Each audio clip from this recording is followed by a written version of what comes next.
The moment Chainsaw Man's anime adaptation was released, the hype surrounded by Chainsaw Man was way too much for any normal person to look away from. I even tried to look away, and I failed.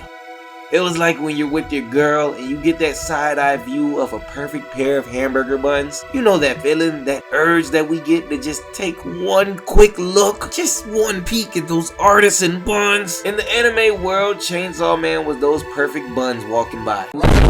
It was impossible not to look. The trailer looked amazing, the first episode looked amazing, and fans of the manga couldn't stop talking about how damn good it was. So I gave in, and I didn't just take a look. I turned to my girl, dumped her, and ran off into the sunset with Chainsaw Man. Huh? Anyways, I took my time with my new girlfriend. I got to know her in every way. Read the entire manga, front and back to front in case there was any cryptic messages. And when I was done with that, it was time to meet the father of Chainsaw Man, Tatsuki Fujimottos, aka him. You are you, but he is him! I got to know the creator of the manga that I just recently fell in love with. And let's just say the mind of Fujimoto has become one of the most interesting things I've ever run across.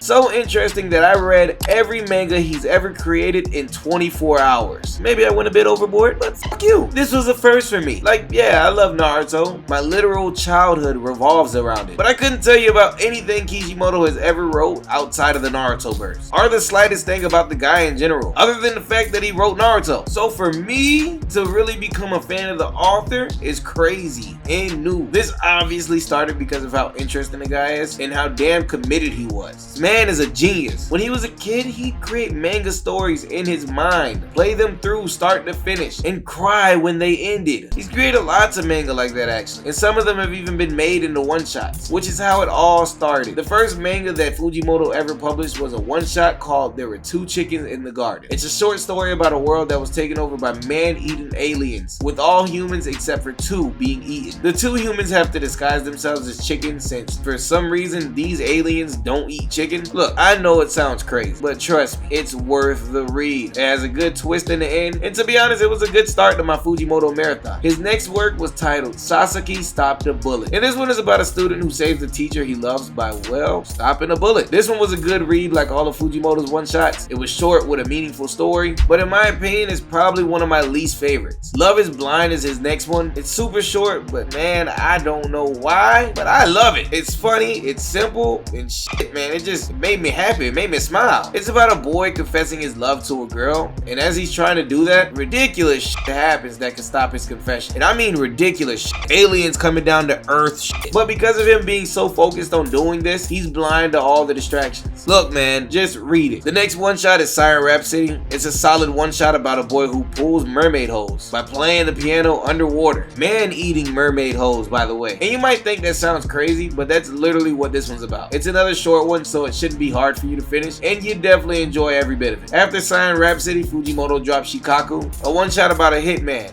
or girl, whatever, and an immortal vampire falling in love. This one is good, but not that memorable if I'm being honest. Now in 2015, Fujimoto released his sixth one-shot called Naita of the Prophecy. It's about a boy learning to understand his little sister, who according to a prophecy will eventually destroy the world. This one is easily one of the better ones of his early creations. It has a good twist at the end, and I felt satisfied at the end of it. Now after these six one-shots, Fujimoto makes two more one-shots, and both are weird as fuck, honestly. If you guys remember how earlier on I said Sasaki Stopped the Bullet was one of my least faves, these two are my least faves. First, we got When I Woke Up, I Had Become a Girl Disease. It's about a guy waking up as a girl, and because of this sudden change, things start going wrong in his life, like really wrong. It's not a bad one-shot, and I did get the message, but it did leave me the least satisfied out of the bunch. And to be honest, it felt like the start of a dirty film the majority of the one-shot. Anyways, the next one-shot he published was in 2018, entitled Little Sister, Elder Sister. This one, in my opinion, is better than the one about the boy with the girl disease, but it's still fucking weird. It's literally about sisters drawing each other naked. There's one part in the story where the older sister forces the younger sister to strip so she can draw her naked. Look, man, I really don't be knowing what's going on in this guy's mind a lot of the times, but that's just a part of Fujimoto's touch. It's his charm. He's open about a lot of things and even writes things based off of him, like Look Back or Goodbye Eri, which are to me his best one-shots by far. And then you got his manga that aren't one-shots like Chainsaw Man and Fire Punch. Great pieces of work that I cover in this video right here. Anyways, that's it for this video. Check out the link video if you want to know more about Fujimotto's best pieces of work. And remember to smash that sub button. Thank you for watching. Buddha out.